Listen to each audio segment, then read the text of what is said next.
Tonight, I'm drunk. I got a new. Hey there, YouTube. SkepticalRoot.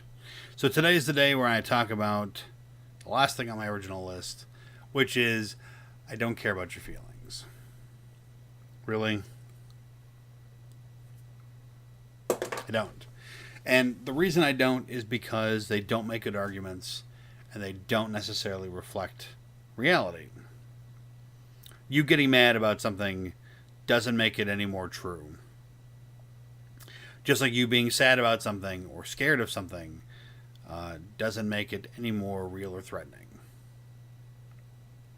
All right, that's it. Thanks a lot. Like, comment, share. No, that's not it. I can't let it go at that. That would be easy. That'd be quick. And you know, if you watched any of my videos before, that's not nearly long enough of a ramble for me. All right. So, what am I getting at here?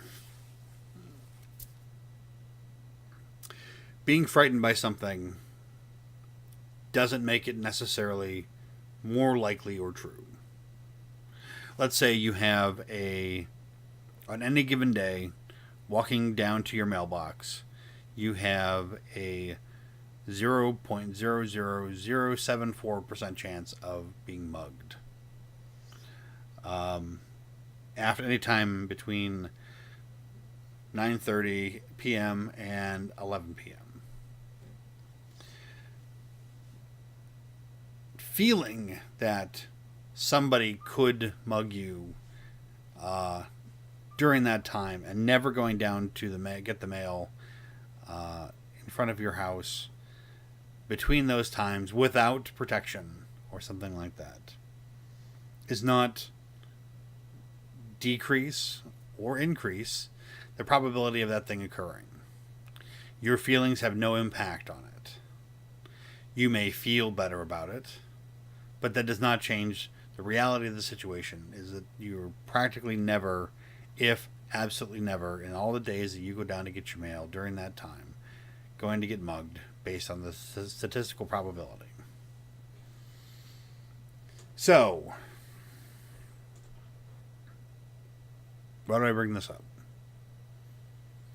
Because too often I see people making arguments that they are offended or hurt or somehow mentally incapacitated by things that should not injure or hurt or mentally incapacitate them. There are things out there that we decide are going to affect us in certain ways, not because they do cause physical changes, but we've decided that with certain inputs we are going to favor certain reactions in our brain that lead to us having certain feelings. A perfect example of this is perhaps you grew up in an area with extremely racist or extremely diverse people, where talking amongst your friends, it was okay to tell racist jokes.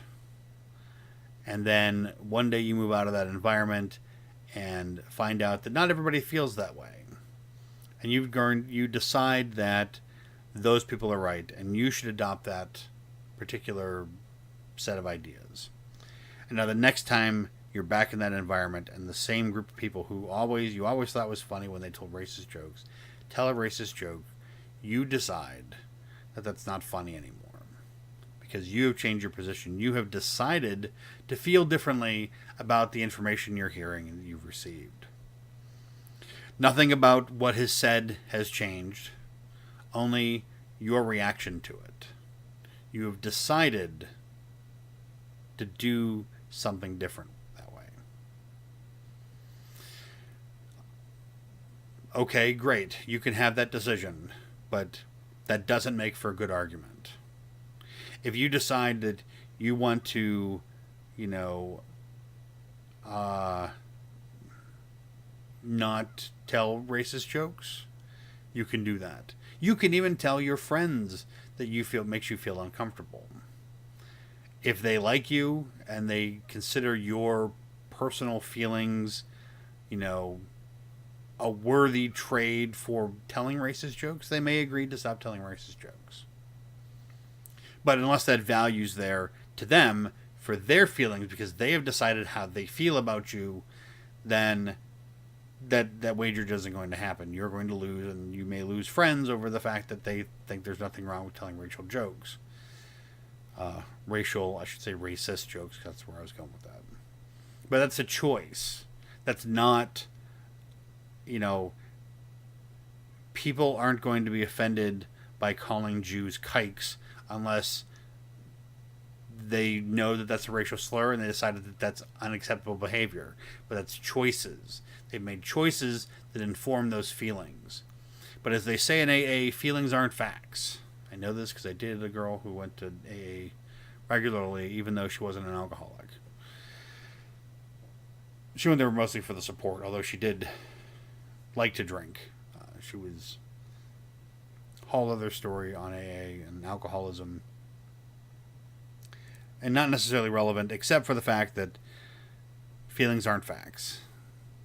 Something that she used to tell me, something that her best friend used to, probably got this more from her best friend, used to mention that all the time when people they struggled with how they felt about drinking. He would remind them that feelings aren't facts. Feelings are choices. We choose how we react to certain things. If I decide that I have a stuffed animal that's been around since I was a child and I'm now in my 40s, if I decide that it has sentimental value, then I'll care if I decide to throw it away. If I don't decide that I have sentimental value with it, then I won't care. But either way, it's going to come down to me choosing one or the other. I'm going to have to make the choice for not only that I care, but how I care about that. And that is often informed by my personal choices that I've made, but also socialization. The environments that I've grown up in and the things that I would value or not value. If I had grown up in an environment that was more homogenous in its rituals and traditions, I might care more about them than I do. But I had Polish and Hungarian on one side, and mostly just Irish, but it's actually Irish-Ukrainian on the other side. So the traditions were not all that cohesive. My parents were fairly non-traditional as far as, we had a Christmas tree every Christmas. We had Thanksgiving dinner every year. But dinner wasn't always turkey. Sometimes it was Cornish hens or, some other type of stuffed game bird. It was always a bird. But Christmas could be ham or turkey or something else. The only thing I think that was ever consistent with Thanksgiving at my parents' house was pumpkin pie. And stuffing. Pumpkin pie and stuffing. And cranberry sauce. Everything else was up in the air. Corn, no corn, sweet potatoes, yams, whatever, or not. Christmas, typically we had a honey baked ham. Very good, sparrow sliced and glazed. That we would just pick at for days and days and days. And not so much a tradition as, that was the time when we got ham. But those were choices that they made to follow them, and if they didn't follow them because one year we were going to my grandmother's house, or one year we were going to the other grandmother's house, or one year we were, staying home, or, my dad had to work or something like that, that's, the value of tradition wasn't big in my upbringing. And so I decided as I grew up, that it wouldn't be for me either. My wife, on the other hand, is very nostalgic and very traditional with things that she likes to do. And so we do a lot of her family's traditional things because she's decided that those things are important to her. Even things that her mom may not necessarily care about, but Jen wants to do because that's what we did growing up, and that's the way that she wants to go with that, the way that she responds to it, and that's fine. That's nothing wrong with that, but it doesn't mean that if you don't have, a big family get together, that the holiday's ruined, unless you decide that that's the case. So,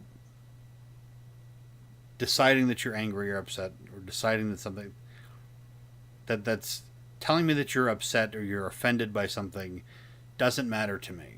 I don't care that you've decided that, calling Jews kikes is offensive.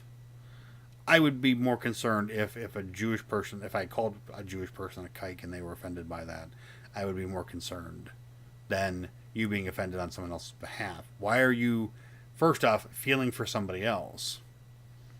But secondly, why have you decided to plant your flag in such a way that you would be offended by such a thing?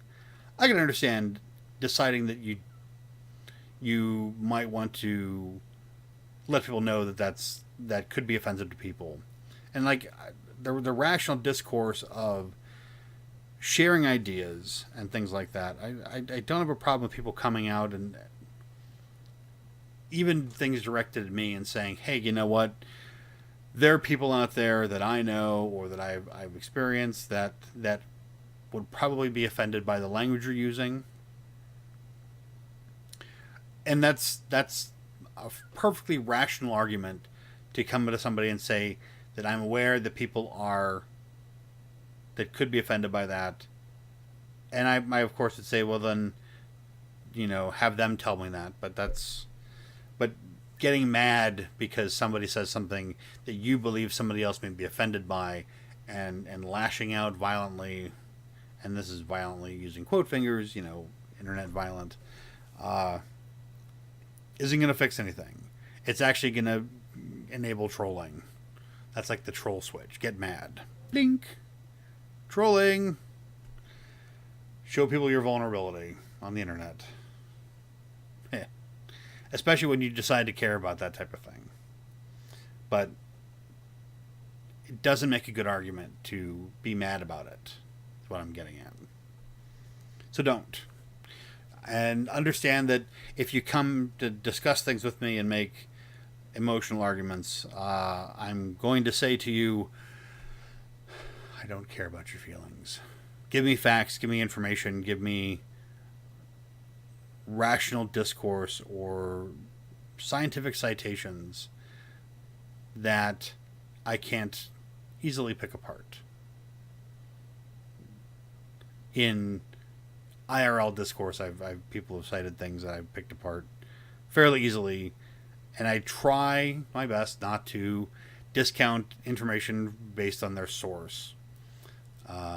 But sources tend to make the bias easier to see. So if you give me a source from Breitbart on something, I will go in a little more skeptical than I would say if it was in the New York Times.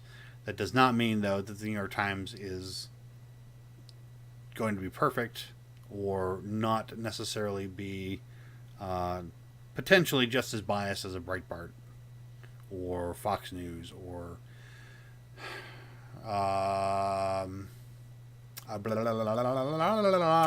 what's the Think Progress? There you go, or Think Progress, which all tend to be far more biased sites for their positions, and that's fine.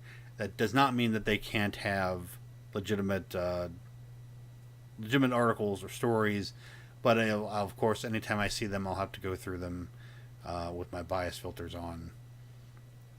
But again, that is the type of stuff that I would need to be convinced of anything.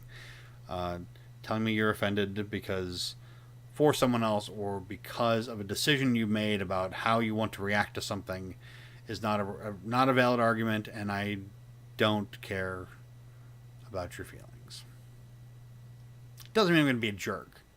Don't get me wrong. I'm not about to blow you off and tell you that you can, suck it because, you're getting mad. Although I will point out that quite often, especially on the internet, that there's no good reason to get mad unless there are times when you can get frustrated, and that's maybe the time to walk away. But getting angry at some of the stuff that I see on the internet, there are things out there that are probably worth getting angry about, but they need to have a reason for it, a good, tangible, logical reason that can be expressed angrily, but just the anger itself is not an argument. The fact that you are mad doesn't tell me anything. So that's it. Like, comment, share, and subscribe to my channel here on YouTube. You can also follow me on Twitter at SkepticalRoot. I now have an Ask FM. Look me up there as SkepticalRoot. I have a blog on Blogger, SkepticalRoot, if you want to look me up there. And I'm going to do one more thing here, which I really should do because it's necessary, and that is say goodbye and hello, as always. If it doesn't,